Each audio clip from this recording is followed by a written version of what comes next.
شام ہو چکی تھی، اندھیرا ہر طرف پھیل چکا تھا، ہوا میں ہلکی سی خنکی سی تھی۔ آج کی شام بھی کچھ عجیب سی لگ رہی تھی۔ وہ کوچنگ سے نکلی اور آٹو نہ ملنے کی وجہ سے بہت دیر ہو چکی تھی۔ اسے گھر پہنچنے کی جلدی تھی۔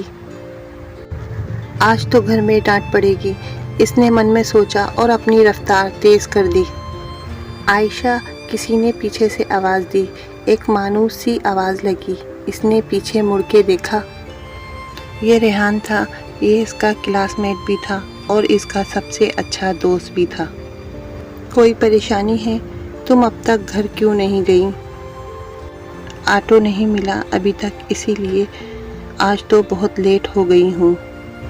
ریحان نے عائشہ سے کہا، آؤ میں تمہیں ڈراپ کر دوں، ویسے بھی میں ادھر ہی جا رہا ہوں۔ عائشہ نے ریحان سے کہا، نہیں تم جاؤ، ابھی مجھے آٹو مل جائے گی۔ لیکن ریحان کے اصرار کرنے پر وہ اس کی موٹر سائیکل پہ بیٹھ گئی۔ راستے میں وہ دونوں باتیں کرتے جا رہے تھے۔ ایک سنسان جگہ پر آ کر راستے میں ریحان نے اچانک سے بائک روک دی۔ عائشہ نے ریحان سے گھبرا کر پوچھا، کیا ہوا ریحان، تم نے ادھر بائک کیوں روک دی؟ کچھ نہیں، لگتا ہے بائک خراب ہو گئی ریحان نے کہا اور اسے اترنے کے لیے کہا۔ دونوں تھوڑی دور ساتھ چلتے رہے۔ رات ہونے والی تھی، وہ گھبرائی ہوئی تھی۔ ابھی تھوڑی دور آگے بڑھی ہی تھی کہ ریحان نے اچانک اس کا ہاتھ پکڑ لیا۔ عائشہ نے ریحان کی طرف دیکھا۔ اس کی آنکھوں میں دیکھ کر وہ اندر تک کانپ گئی۔ عجیب سی وحشت تھی اس کی آنکھوں میں۔ یہ وہ ریحان تو بالکل ہی نہیں تھا جسے وہ جانتی تھی۔ یہ تو کوئی اور تھا، یہ تو کوئی اور ہی لگ رہا تھا۔ اس نے اپنا ہاتھ چھڑانا چاہا، لیکن ریحان کی پکڑ بہت مضبوط تھی۔ اس نے اپنی پوری طاقت سے ریحان کو دھکا دیا اور بھاگنے لگی، لیکن ریحان کے اوپر تو جیسے شیطان سوار تھا۔ پھر ریحان نے اسے اپنی گرفت میں لے لیا۔ پھر اس نے ہمت کر کسی طرح ریحان کی گرفت سے آزاد ہوئی اور بھاگنے لگی، اور عائشہ نے دوبارہ پیچھے مڑ کر نہیں دیکھا۔ وہ اپنا سد بد کھو کر بس بھاگتی چلی جا رہی تھی۔ شاید ریحان نے بھی تھک کر اس کا پیچھا کرنا چھوڑ دیا۔ بھاگتے بھاگتے اسے پتہ ہی نہیں چلا کہ کب گھر آ گیا۔